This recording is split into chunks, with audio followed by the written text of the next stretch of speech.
샬롬. 2019년 새해 첫 주일 예배 자리에 나오신 여러분 모두를 주님의 이름으로 환영하고 축복합니다. 젊은이가 어떻게 해야 그 인생을 깨끗하게 살 수 있겠습니까? 주님의 말씀을 지키는 길, 그 길뿐입니다. 내가 온 마음을 다하여 주님을 찾습니다. 주님의 계명에서 벗어나지 않게 하여 주십시오. 나는 주님의 법을 묵상하며 주님의 길을 따라가겠습니다. 주님의 율례를 기뻐하며 주님의 말씀을 잊지 않겠습니다. 아멘. 어디 젊은이뿐일까요? 이 자리에 모인 우리 모두도 이 시편 기자의 고백처럼 올 한 해 주님의 법을 묵상하면서 주님의 길을 따라가는 모두가 되기를 기도합니다. 오늘도 우리에게 주신 하나님의 말씀 함께 보겠습니다. 오늘 우리에게 주신 하나님의 말씀은 요엘 1장 1절에서 7절 말씀입니다. 요엘 1장 1절에서 7절 말씀입니다.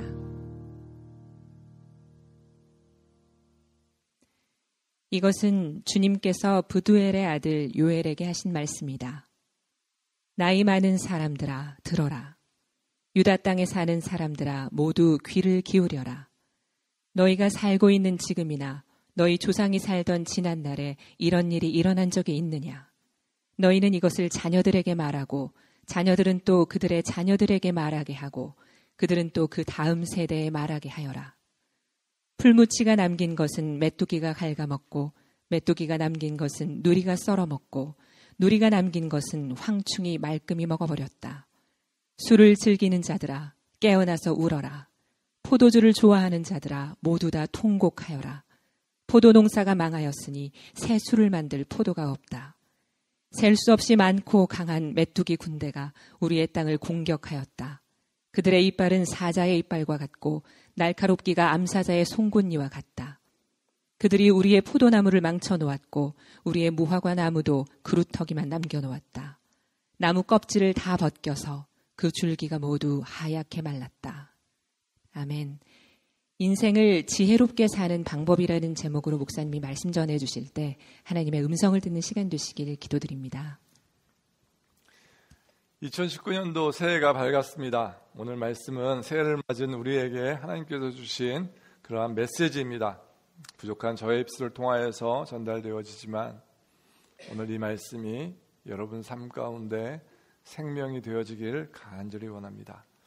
파랑새를 쓴 벨기에 극작가 메렐 링크라는 사람이 있는데 이 사람이 이런 이야기를 했습니다. 인생은 한 권의 책이다. 우리는 태어나서 죽을 때까지 매일매일 그 책의 한 페이지씩을 쓰고 있다.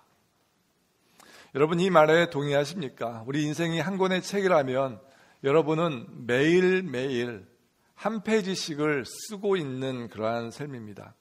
어떤 때는 아름다운 모습으로 쓰기도 하고 어떤 때는 힘들고 어렵고 추하게 써내려가는 것이 우리의 모습입니다. 희망의 노래가 흐를 때가 있는가 하면 절망의 노래를 읊조릴 때도 있는 것을 보게 됩니다. 충실하게 써내려가는 때가 있는가 하면 어떤 때는 대충대충 넘어갈 때도 우리 가운데 있습니다. 여러분 이러한 것이 한 군데 모아져서 여러분이 이 세상을 떠날 때 한 권의 책, 인생, 나의 인생이라는 책으로 출간되어진다라고 생각해 보십시다. 이 책은요, 시중에 나와 있는 다른 책과 다른 점이 있습니다. 뭐가 다른가? 첫 번째, 이 책은 다시 지울 수가 없고 폐기할 수도 없습니다. 두 번째, 이 인생의 책은 남이 대신 써줄 수가 없습니다. 여러분이 나의 책임, 나의 판단, 나의 노력으로밖에 쓸 수 없는 것이 이 책의 모습입니다. 모든 것을 나 혼자 외롭게 써나가야 하는 것이 인생의 책입니다.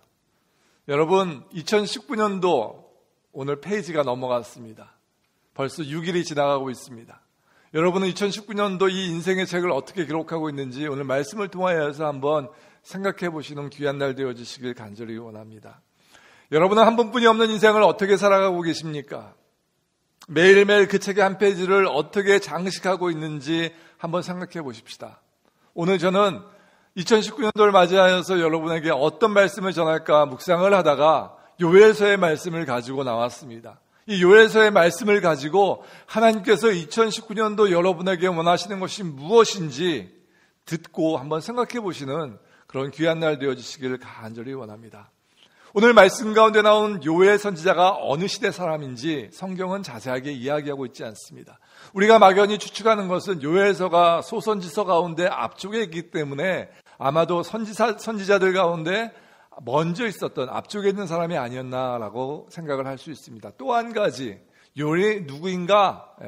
성경이 그것도 잘 이야기하고 있지 않습니다. 한 가지 이야기하는 것은 그의 아버지가 부드엘이라는 사람이다라는 것밖에 이야기하고 있지 않습니다.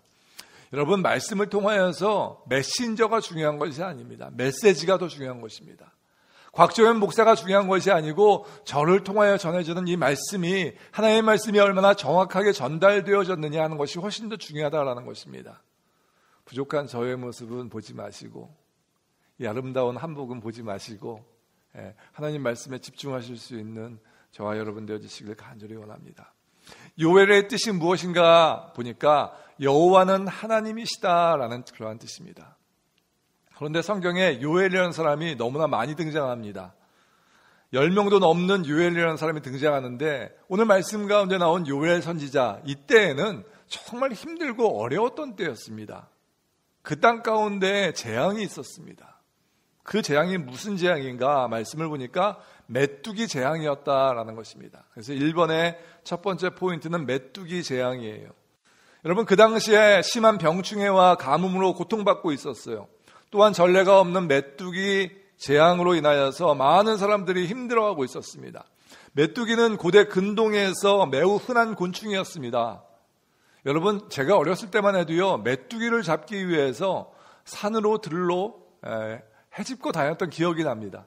요만한 여치통을 하나 가지고 거기다가 여치도 잡고 메뚜기도 잡고 방앗개비도 잡고 해가지고 그 잡은 다음에 집에 와서 뭐 열매 같은 것도 주고 풀도 넣어주고 해가지고 그것이 키우는 것을 보면서, 크는 것을 보면서 막 기뻐하던 것이 저의 모습이었어요.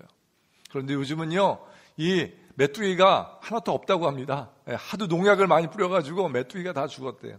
근데 그 당시에 이 메뚜기는요, 굉장히 많이 있었습니다. 메뚜기가 한번 휩쓸고 지나가면 완전히 황폐화가 되었다라고 합니다. 그래서 오늘 말씀 가운데 4절 말씀은 뭐라고 이야기합니까? 같이 한번 읽어보실까요? 4절 말씀 시작.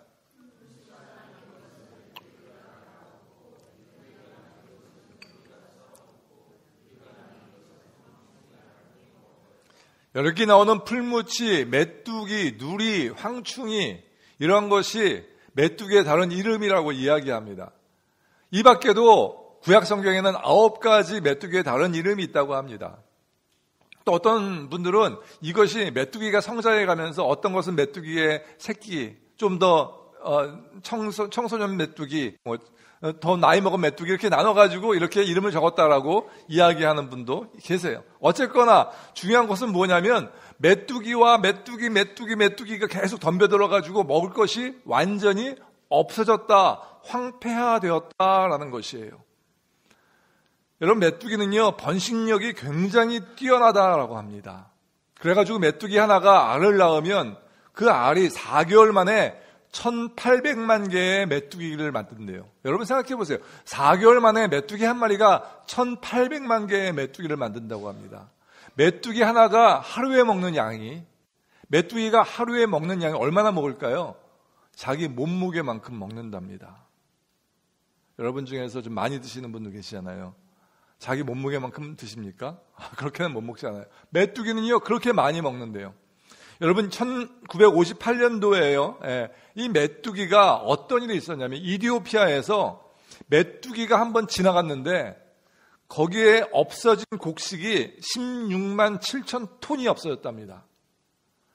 16만 7천 톤이 얼마나 많은지 상상이 안 가시죠? 1톤 트럭 기억나시지 않습니까? 그게 16만 7천 개. 이 양은요, 100만 명의 사람이 1년 동안 충분히 먹을 수 있는 그러한 양이랍니다. 여러분 충분히 짐작할 수 있지 않습니까? 메뚜기가 한번 휩쓸고 지나가면요, 끝, 아무것도 안 남는 거예요. 이 메뚜기는 아프리카 수단 지역에서 처음에 이제 서식하다가 2월달, 3월달이 되면요, 위에 이집트, 팔레스타인 이 지방으로 올라왔다고 합니다. 오늘 말씀 가운데 나온 요엘서에 나온 이 메뚜기 재앙이 그런 재앙이었어요. 여러분, 하늘의 재앙을 우리가 막을 수 있습니까? 인간의 과학이 아무리 발전됐다 해도 하나님께서 재앙을 한번 주시면 우리는 아무것도 할 수 없는 것이 우리의 모습 아닙니까? 아무리 농사를 열심히 짓고 가꾼다 해도 메뚜기 때가 한번 지나고 나면 아무것도 남지 않습니다. 그 당시에 포도나무와 무화과 나무가요, 안정과 번영의 상징이었다고 합니다. 그래서 고대 근동 지방에서 평화와 다산을 상징하는 이 목가적인 이미지 했을 때는 우리 집에는 포도나무가 있어요. 저는요 무화과 나무 밑에서 쉬고 놀고 있어요. 그러면 풍부하다, 행복하다, 그런 의미였답니다. 그런데 오늘 말씀 가운데 뭐라고 이야기하냐면 그것이 완전히 다 없어졌다라고 이야기해요. 뭐라고 이야기하냐면 메뚜기 재앙으로 말미암아서 포도나무가 멸하였고 무화과 나무를 긁어먹어서 무화과 나무 가지가 다 하얗게 되었다라고 이야기합니다. 여러분, 하박국 선지자가 고백했던 거 기억나십니까? 무화과 나뭇잎이 마르고 포도원 열매가 없어도 난 여호와 한 분만을 인하여 기뻐하고 즐거워하겠다. 그 의미는요, 우리가 가끔가다 먹는 무화과 없는 것, 그냥 포도나무에 포도 없으면 딴 거 먹지, 그 정도가 아니고 우리가 먹을 수 있는 것이 아무것도 없어지고 우리가 누릴 수 있는 것이 아무것도 없어졌을 때 그때를 의미하고 있다는 것이에요. 그렇다면 오늘 요엘 말씀이 저와 여러분에게 주시는 메시지는 무엇입니까? 우리가 메뚜기 재앙을 당하였을 때 우리가 무엇을 하라는 것입니까? 여러분 혹시 오늘 교회에 나오면서 왜 나에게 이런 일이 있을까라고 고민하고 처참한 심정으로 2019년도 새해 벽두를 이렇게 시작해야 되나라는 마음을 가지고 교회에 나온 분이 있다면 오늘 말씀은 여러분을 위한 말씀입니다. 우리가 메뚜기 재앙을 당하는데 메뚜기 재앙을 당하고 나서 과연 무엇을 하며 어떻게 이것을 극복할 것인가 하는 것입니다. 여러분, 아모스 선지자는 이렇게 기록합니다. 아모스 4장 9절 말씀 같이 한번 읽어볼까요? 시작. 내가 이마른 병과 깐부기 병을 내려서 너희를 치고 너희의 정원과 포도원을 황폐하게 하였다. 너희의 무화과 나무와 올리브 나무는 메뚜기가 삼켜버렸다.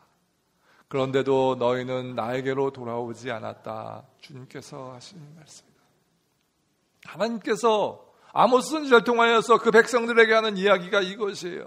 내가 병을 내려서 너희의 정원을 황폐하게 만들어버렸고 무화과 나무, 올리브 나무 다 메뚜기가 삼켜버렸다. 남은 것이 아무것도 없다. 그런데 너희는 나에게 돌아오지 않았다라는 것이에요. 누가 그렇게 하셨다고요? 하나님이. 내게 있는 메뚜기 재앙은 내가 어쩌다 우연히 당한 것이 아니고 내게 있는 메뚜기 재앙은 하나님께서 주셨다라는 것이에요. 여러분, 시작은 여기서부터 시작됩니다. 그렇다면 내가 당한 메뚜기 재앙을 내가 어떻게 헤쳐나갈 것인가? 망해버렸다. 끝났다. 그것이 아니고 하나님께서 우리에게 메뚜기 재앙을 주신 데는 이유가 있고 그것을 헤쳐나갈 수 있는 방법도 오늘 말씀 가운데 이야기하고 있는 것을 보게 됩니다. 여러분, 우리는 재앙을 당했을 때 하나님께 돌아와야 합니다. 회개해야 됩니다. 인생을 살다 보면 여러 가지 크고 작은 일들을 만나게 됩니다. 근데 대부분의 우리가 당하는 어려운 일은 모두가 다가 아니고요. 대부분의 일은 하나님께서 주신 것이에요. 하나님 왜 하필이면 나에게, 하나님 왜 하필이면 지금, 왜 하필 납니까? 라고 우리는 얘기하지만 하나님은 그것을 우리에게 허락하셨다라고 성경이 이야기하고 있습니다. 그런데 우리가 어려운 일을 당했을 때 그 사인을 무시하면 다른 종류의 어려운 일이 우리를 또 찾아온다라는 것이에요. 우리가 메뚜기 재앙을 만났는데 그것을 하나님께 돌아감으로 회복하지 않고 극복하지 않는다면 또 다른 메뚜기 재앙을 만날 수밖에 없는 것이 우리의 모습입니다. 여러분 가운데 그런 생각을 가지시는 분이 계실지 모르겠어요. 무슨 메뚜기 재앙이야 이거는 그냥 어쩌다 이렇게 된 거지. 여러분이 생각하시기에는 그렇게 생각할지 모르지만 제가 보는 견해에서는 메뚜기 재앙 같은 거예요. 이것이 돌아와야 되는 거예요. 여러분, 메뚜기 재앙을 만났을 때 주님 앞으로 돌아오시는 저와 여러분 되어지시길 간절히 원합니다. 찬양 가사 중에 그런 가사가 있죠. 어려운 일 당할 때 나의 믿음 적으나 의지하는 내 주를 더욱 의지합니다. 세월 지나갈수록 의지할 것뿐일세. 아무 일을 만나도 예수 의지합니다.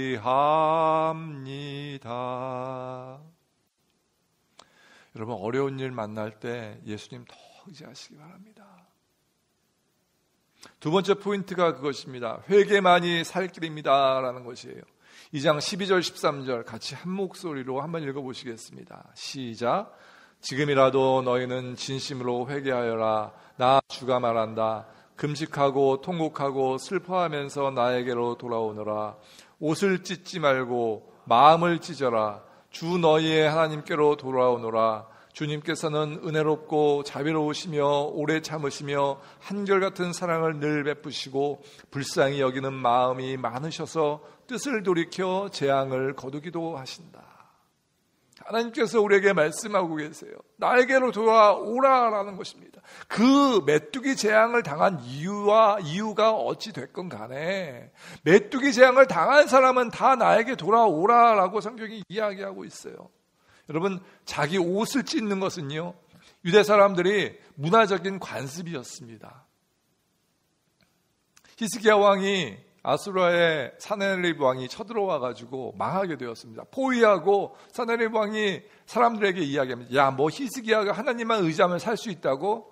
말도 안 되는 얘기 하지도 마. 너희는 이제 다 죽은 목숨이야 라고 협박을 할 때 히스기야가 어떻게 대처해야 했는가? 열왕기하 19장 1절 말씀 가운데 보니까 히스기야 왕도 이 말을 듣고 울분을 참지 못하며 자기의 옷을 찢고 베옷을 두르고 주님의 성전으로 들어갔다. 자기가 입고 있던 옷을 찢었습니다. 그것은 회개의 상징이었다라고 얘기했죠. 여러분, 히스기야가요 메뚜기 재앙을 만났어요. 그런데 메뚜기 재앙을 만났을 때 그가 한 행동이 회개였어요. 주님께로 돌아온 것이었어요. 지금도 유대인들은 장례식장에서 상의를 찢는다라고 합니다. 그런데 하나님께서 말씀하시는 것은 너희가 문화적으로만, 의식적으로만 그렇게 하지 말고 너희의 옷을 찢지 말고 너희의 마음을 찢으라 라고 이야기하고 있어요. 가슴을 찢어야 한다라고 이야기하고 있습니다. 무슨 뜻인가? 진심으로 회개해야 된다. 그리고 하나님께 돌아오라라고 이야기합니다. 여러분, 돌아오는 것이 무엇입니까? 제가 여행을 갔다가 집으로 돌아왔습니다. 그러면 제 몸이 저기 멀리 있다가 집으로 돌아온 것이 돌아온 거잖아요.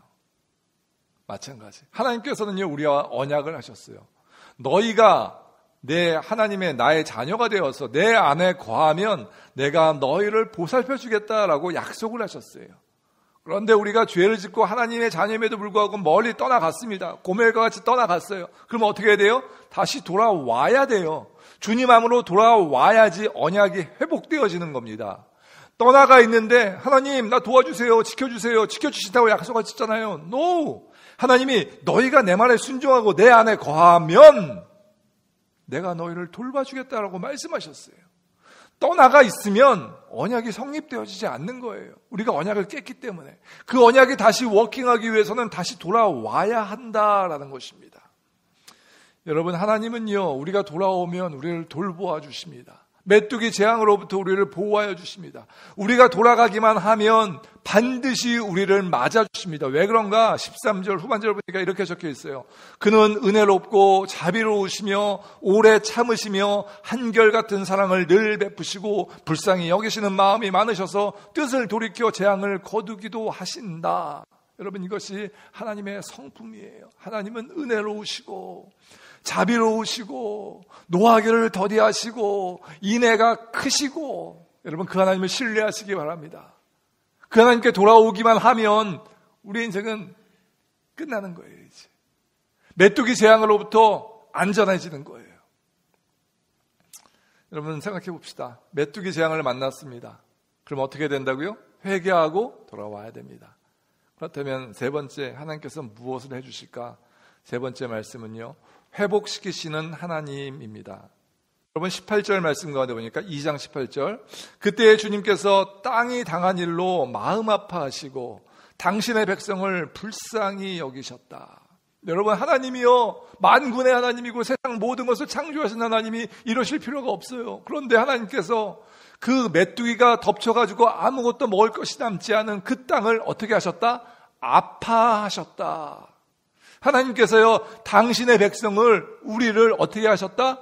불쌍히 여기셨다. 여러분, 우리가 불쌍히 여김을 받을 가치가 있는 존재입니까? 그렇지 못해요. 그런데 하나님은 그런 하나님이세요. 우리를 불쌍히 여기시고 그 땅을 아파하시는 하나님이시다. 근데 중요한 것은요, 여기서 그때라는 단어가 중요합니다. 그때는 언제입니까? 우리가 우리의 죄를 회개하고 자복하고 주님께로 돌아올 그때를 의미합니다. 우리가 회개를 하기만 하면 하나님은 그 땅을 아파하시고 그 백성을 불쌍히 여기신다라고 이야기합니다. 여러분, 우리가 회복하고 돌아오기만 하면요, 우리의 모든 것을 다 회복시켜 주십니다. 물질적인 것, 건강의 것들, 관계의 문제들, 자녀의 문제들, 부모님의 문제들, 꼬여있고 얽혀있고 해결되지 않는 문제들, 그 문제들 주님께서 해결하여 주신다라고 약속하신 거예요. 여러분, 그런 하나님의 회복이 여러분 삶 가운데 있어지길 간절히 원합니다. 2019년도 한 해 이 말씀을 묵상하면서 내가 무엇을 해야겠다. 여러분 가운데는요, 메뚜기 재앙을 당했는데도 불구하고 메뚜기 재앙인지 아닌지도 모르는 사람이 계세요. 잘 생각해 보세요, 한번. 과연 이것이 오늘 목사님이 말씀하신 메뚜기 재앙이 바로 이것인가? 그것이 맞다라고 생각이 되어진다면, 확실하지는 않지만 한 70%는 그런 것 같다라고 생각하신다면 뭐 하셔야 됩니까? 회개하고 돌이키셔야 되는 거예요. 하나님께서 회복시켜 주십니다. 물질적인 것, 영적인 것 다 회복시켜 주세요. 네 번째로 물질적인 것뿐만 아니라 영적인 것도 회복시켜 주신다라고 말씀하고 계십니다. 성령을 부어주시는 하나님이에요. 여러분, 28절 말씀 가운데 보니까 이렇게 적혀 있어요. 그런 다음에 내가 모든 사람에게 나의 영을 부어주겠다. 너희의 아들, 딸은 예언을 하고 노인들은 꿈을 꾸고 젊은이들은 환상을 볼 것이다. 그때가 되면 종들에게까지도 남녀를 가리지 않고 나의 영을 부어주겠다. 여러분, 하나님께서요, 이 네 번째 말씀을 주시기까지 우리가 해야 할 것이 있어요. 메뚜기 재앙을 만났습니다. 뭐 해야 돼요? 회개하고 돌이켜야 됩니다. 그럼 물질적인 것들, 우리의 문제들 해결시켜 주십니다. 그리고 마지막으로 하나님께서 영적인 회복도 성령을 부어주시겠다라고 약속하고 계세요. 누구에게? 남녀 상관없이, 종이든지 주인든지 상관없이 모두에게, 회개하고 돌아온 모든 사람에게 성령을 주시겠다. 아들, 딸들은 예언을 하고 노인들은 꿈을 꾸고 젊은이들은 환상을 볼 것이다. 여러분, 우리가 영적으로 트이면요, 하나님께서 말씀하시는 것을 들을 수 있어요. 하나님께서 보여주시는 것을 볼 수가 있어요. 사람을 통하여서 왜 이것이 이렇게 되어지는지 세상적으로 이해되어지는 것이 아니고 영적으로 이해되어질 줄로 믿으시기 바랍니다. 그러면 사람 가운데 뭐가 생기는 거예요? 통찰력이 생기는 거예요. 그것을 하나님의 지혜라고 이야기합니다. 여러분, 하나님의 지혜는요, 세상 지혜와 달라요. 하나님의 지혜는요, 뭐예요? 여호와를 사랑하고 존경하는 것, 여호와를 경외하는 것이 지혜의 근본이다라고 말씀하고 계세요. 여러분 삶 가운데 세상 지혜도 중요하지만 더 중요한 것은 하나님의 지혜인 줄로 믿으시기 바랍니다. 그것은요, 성령을 받은 자가 누릴 수 있는 복이에요. 하나님의 영이 누구에게나 임한다라고 이야기합니다. 여러분, 이제 말씀을 정리합니다. 여러분, 이것은요, 하나하나가 각자로 나누어진 그런 개별적인 문제가 아닙니다. 시퀀스예요. 프로세싱이에요. 메뚜기 재앙이 왔습니다. 회개하고 돌아옵니다. 그러면 하나님께서 회복시켜 주세요. 물질적인 것, 관계적인 것, 병적인 것 다 회복시켜 주세요. 그리고 영적인 것도 회복시켜 주시겠다라고 약속하고 계십니다. 이것은요, A, B, C, D와 같은 것이에요. 차례대로 일어나는 현상입니다. 우리가 여러분 중학교, 고등학교 다닐 때 방정식이라는 거 배우잖아요. 이퀘이션, 그죠? 예. 방정식을 배우면 어떻습니까? 예. 다 방정식을 다 이해하지 못해. 그런데도 그것을 외우고 있으면 수를 대입하면 답이 나오잖아요. 이걸 다 이해하고 있지 못함에도 불구하고 그냥 그것을 외우고 있으니까 넣으면 나오는 거예요. 마찬가지. 우리가 다 이해하지 못해요. 다 알지 못해요. 세상 이치를 어떻게 다 알 수 있습니까? 메뚜기가 왜 왔는지, 내 삶 가운데 이런 일이 왜 일어나는지 여러분이 어떻게 다 증명할 수 있습니까? 다 몰라요. 하지만 이것이 메뚜기 재앙이다 싶으면 어떻게 하는 거예요? 하나님께 돌아오는 거예요. 회개하는 거예요. 그러면 하나님께서 다 회복시켜 주실 줄로 믿으시기 바랍니다. 그런데 메뚜기 재앙을 만난 사람들의 모습이 어떠한가 보면요, 자기의 힘으로 메뚜기 재앙을 해결하려는 사람이 너무 많아요. 크리스찬 가운데서도 힘들고 어렵고 처절한 마음 가운데 있는데 술로 어떻게 해결하려고 하고 세상적인 어떤 걸로 해결하려는 마음이 우리 마음 가운데 있습니다. 여러분, 절대 해결되어지지 않습니다. 방법은 하나밖에 없어요. 하나님께로 돌아오는 방법밖에 없습니다. 여러분 어떤 사람에게는요, 물질적인 고통이, 또 관계적인 문제가, 중한 병이 메뚜기 재앙일 수 있습니다. 방법은 한 가지밖에 없습니다. 주님께로 회개하고 돌아오는 방법밖에 없습니다. 우리가 회개하고 돌아오기만 하면 하나님께서 우리의 육적인 것, 영적인 것 다 회복시켜 주시겠다라고 말씀하고 있습니다. 마음을 찢으면서 주님 앞으로 나오라라고 이야기하고 있습니다. 울며 애통하며 마음을 다하여 내게로 돌아오라라고 이야기하고 있습니다. 여러분, 오늘 이 신년 처음 예배가 그런 회개의 자리가 되어주시길 간절히 원합니다. 조금 있다가 우리가 같이 영상을 보고 다시 한번 기도할 터인데, 하나님, 내게 메뚜기 재앙이 있거든. 내가 이것이 메뚜기 재앙인 줄 몰랐는데 말씀을 듣고 보니 메뚜기 재앙인 것 같습니다. 이제 회개하고 주님 앞에 돌아옵니다. 하나님, 회복시켜 주옵소서라고 결단하고 기도하시는 그런 시간 되어주시길 간절히 원합니다. 하나님은 은혜로우시고 자비로우시고 노하기를 더디하시고 인애가 크신 분이 바로 우리 하나님이십니다. 그 아버지 하나님과 2019년도를 지내지 않으시겠습니까? I'm going to be betrayed to my enemies, arrested, and condemned to death.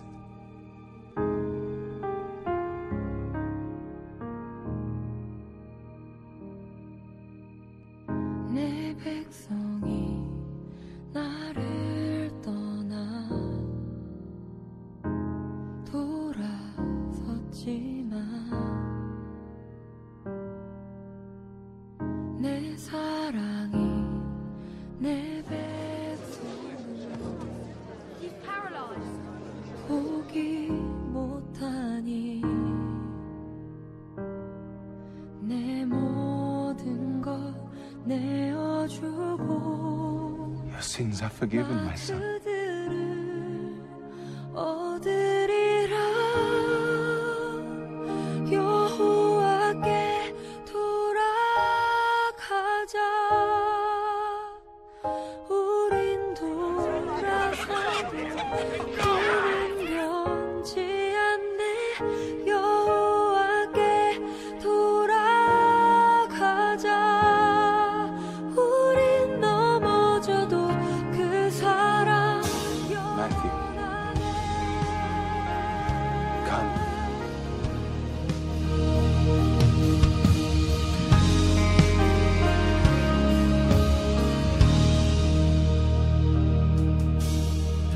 내 백성이 나를 떠나 돌아섰지만 내 사랑이 내 백성을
I am the way,